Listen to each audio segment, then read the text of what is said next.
A sheet breaks on the paper machine. Again. Lost tonnage, wasted fiber, wasted energy, and no one is sure exactly why. Your teams chase the symptoms: new sensors, more upgrades, running harder.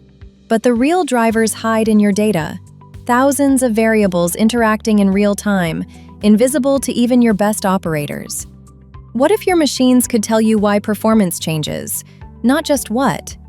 Decimal point analytics and Braincube take you beyond dashboards. Industrial AI that learns how paper is actually produced, across grades, shifts, and raw material variability. It cuts through thousands of variables to the few that truly drive strength, stability, and runnability. Then guides operators in real time: what to adjust, what to hold, when to act. No more firefighting, just a line that runs the way it should. The gains show up where they count: fewer sheet breaks, higher machine speeds, lower steam, fiber, and chemical use, and consistent quality, reel after reel. Start on one line, scale across your mills. The value compounds fast. Don't guess your way to performance. Run a pilot. See what changes in weeks. Decimal point analytics with Braincube.